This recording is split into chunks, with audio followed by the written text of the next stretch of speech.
Happiness is Elizabeth Hannon.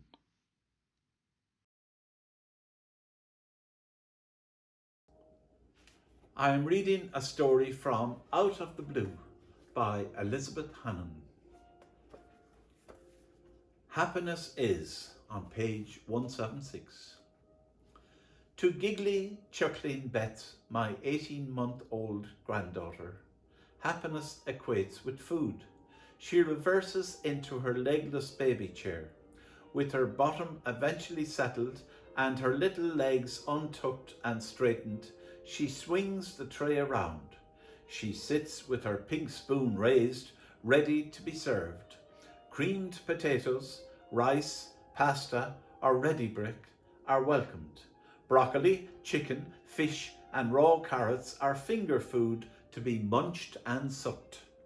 Initially, food got splattered and delivered not only to mouth and chin, but to ears and hairline as well. Now she is very finicky and insists with ladylike fastidiousness on her fingers being wiped. If she spies strawberries or Babybel cheese in the fridge, she demands instant gratification.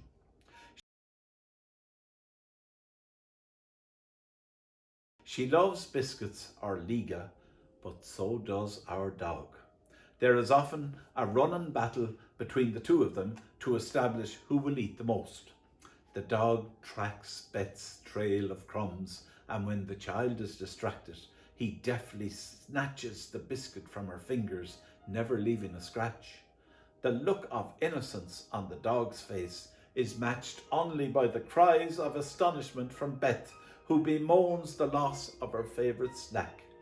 The incident is quickly forgotten and normal relations resume between child and dog. Beth grabs for his fur and the dog gently evades her best efforts to pull at his ears and tail.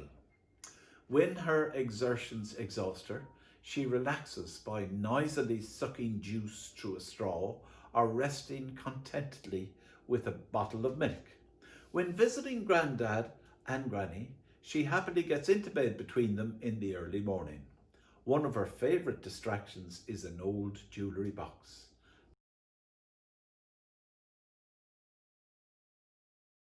Like Fagin examining his treasure, she rummages with glee and scrutinises each item. Some she wears, others she discards to become an itch under Grandad's back.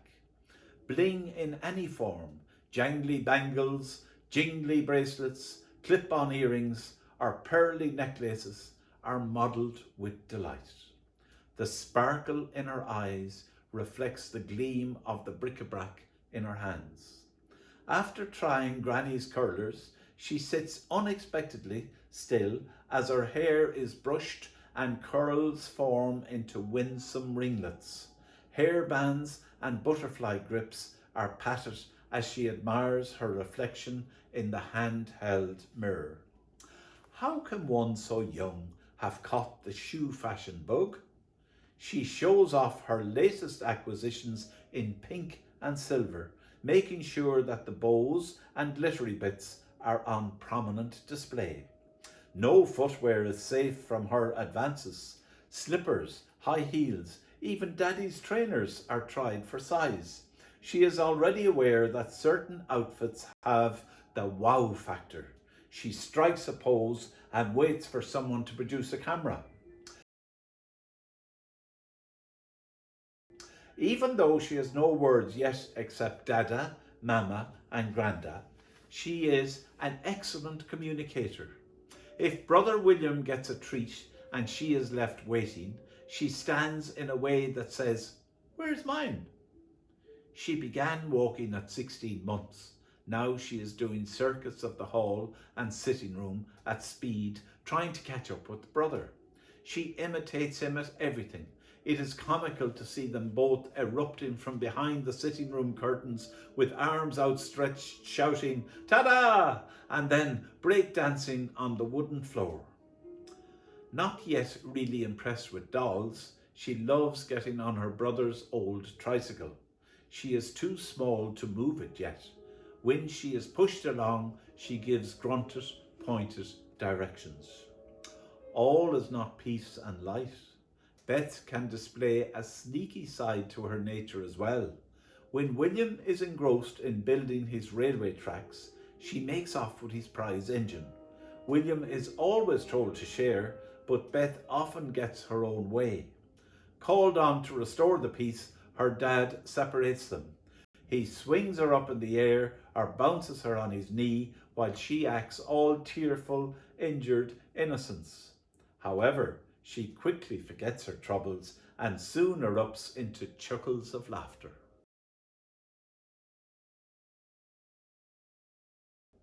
She enjoys bath time, especially if her brother is in the bath as well, floating fishes or ducks in her direction.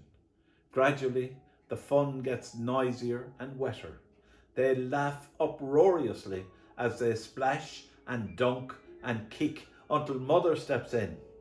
Swaddled in towels, Beth is creamed, powdered, and tickled. Clad in baby pink pyjamas, she is ready for bed. Story time is wonderful. Beth feels the tactile pieces attached to the pages, the sheep's woolly coat or the elephant's felt ears. She investigates under flaps for Teddy or presses buttons with sound effects. Regardless of the story, she insists on returning repeatedly to the pages she likes best.